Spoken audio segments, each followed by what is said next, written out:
Hey, good afternoon, everybody. Well, it happened again out of nowhere last week. Another temperature spike and the chills and the shakes and fatigue and itching really bad, and then a bacterial cholangitis flare with that led to my fourth hospitalization in the last 4 months. So that's been my journey so far on the liver transplant list, waiting for the call, and it's pretty frustrating. I'll talk a little bit about that and why it doesn't move me up too much on the list to get a transplant. But what happened is a week ago Saturday, I was going to make actually a fourth video about the liver transplant evaluation process because it's pretty interesting and very intense, um, with a lot of meetings and tests and imaging and all these things. And about that time in the afternoon, I started not feeling well. And I was going to give an update on that video about, hey, I'm a little bit nervous and anxious because the last couple of days before that, I had noticed having a hard time going to sleep because I was itching so bad. And then it's kind of gross, but then the poops get sort of yellow and then white. And then just a dogged fatigue, and not just a tired, I need a cup of coffee, but just dragged down, tired. And so I was a little concerned that it was coming back on. And then Saturday, later in the day, my fever spiked, and according to plan, when my temperature gets over 101.5, I call the liver transplant center, and then we go to the ER where they take blood cultures and blood tests, and then start me on IV antibiotics. And then I spent 5 days in the hospital again, waiting for certain uh, inflammation stuff and infection signs to clear up. And this one was a little bit worse because the fever didn't break. Normally, when I get to the ER, with the Tylenol they give and starting the antibiotics, by the time I get into a real hospital room, my fever's down under 100 and so forth, and I'm kind of on the right track. But this time it kept spiking back up to 102.8, and I was trying to get an MRI, but that fever and shaking was not pleasant. And then they got that under control with ice packs under my arms and behind my neck, and then it spiked up a little bit less the next day and so forth. But ultimately, it was under control, and I'm back and hopefully good to go for a little bit longer. I'm a little nervous because I didn't have any procedures done. They can only do so many of the stomach scopes, the ERCP, where they go into the bile ducts through your throat and stomach, down in your intestines, and then if there's any blockage they can find or sludge, they can use balloons and so forth and clear it up, which they did a month ago when I was in the hospital. But this time it had been too recent, and you can only do so many of those before you might damage a bile duct and all that stuff. So I didn't have any procedures done, and my numbers were actually higher when I came home. So being hyper vigilant about watching for the signs again. I got antibiotics for one more day, and then I'll watch super close and hopefully get a stretch where I can go without these infections. And so what I want to talk about is my cholangitis flares. I call them bacterial cholangitis, also called ascending cholangitis, and why they strike. And it's really due to primary sclerosing cholangitis, or PSCs. It's a plumbing problem. It's a disease that they don't know the exact cause, and there's no cure currently. They're working hard on that, and they do have some good symptom treatments. But there's a connection genetically and autoimmune, and then your gut biome, the bacteria, and somehow that all plays together and inflames your bile ducts. And that's why it can go for years, just kind of quietly brewing without any symptoms, because your bile ducts become inflamed. Doesn't cause any problem, but over time they get scarred, build up scar tissue, and then get twisted, and they get strictures, pinch points, and pressure builds behind those, and it becomes dilated, the bile ducts.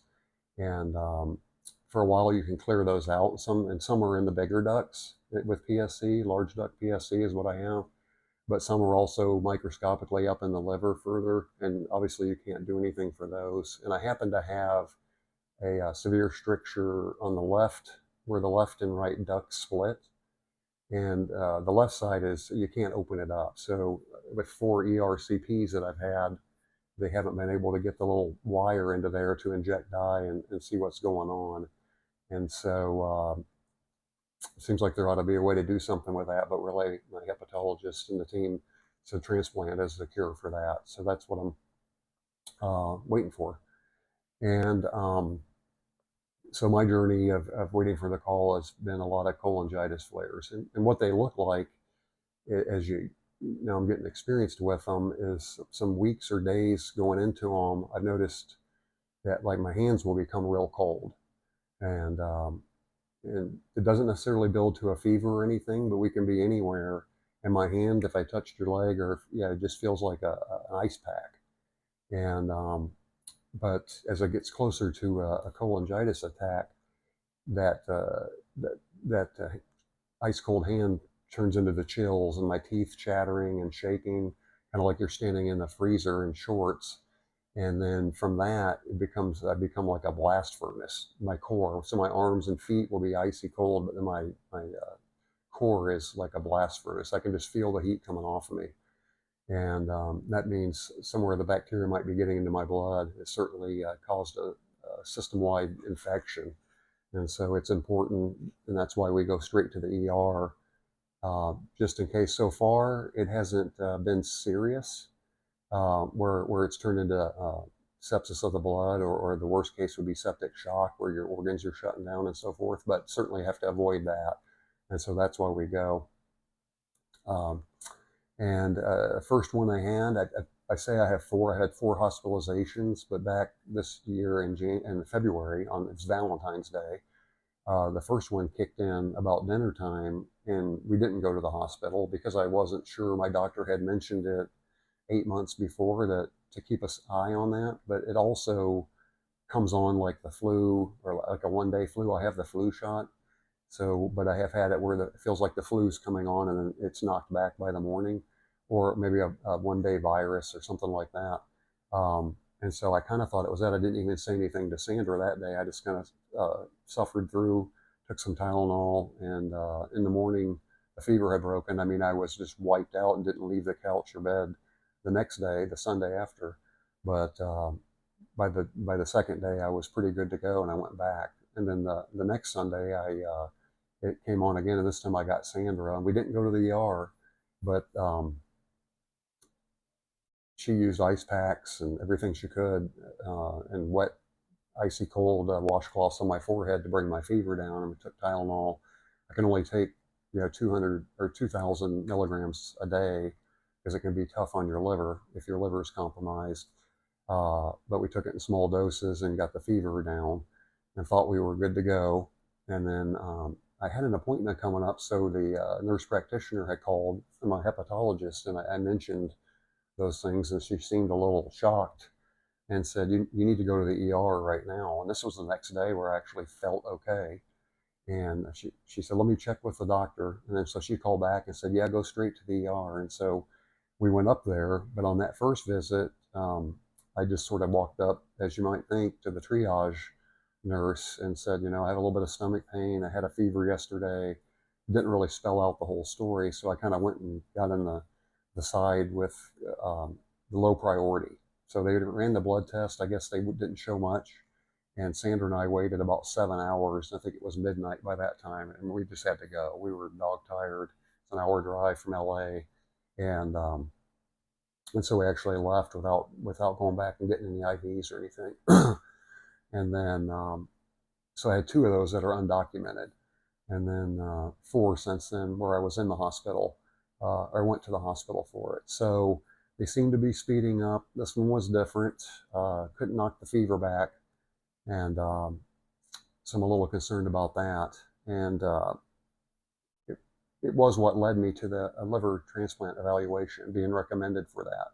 Because I guess if you have 2 hospitalizations for that within a year, you need to start looking at transplants, according to my doctor, for me.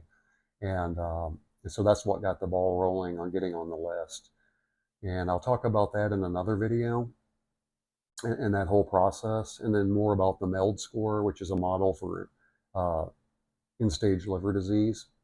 And it's a very objective scoring system on how they distribute the livers that are out there. since it's such a precious and limited supply, it obviously goes to the sickest people that have the highest risk of mortality in the next 3 months. And with PSC, it can be like my score is rather low. It doesn't really reflect how sick I am or the condition of my liver. But these cholangitis flares, there's a chance they'll lead to, depending on the severity of them, of getting exception points and moving me up on the list. So more about that to come. Thanks for listening. And if you have a loved one or you're a caregiver or you want more information, we want to follow my journey up to my transplant and then afterwards the recovery, you can subscribe and share and like. Thanks and hang in there. Bye.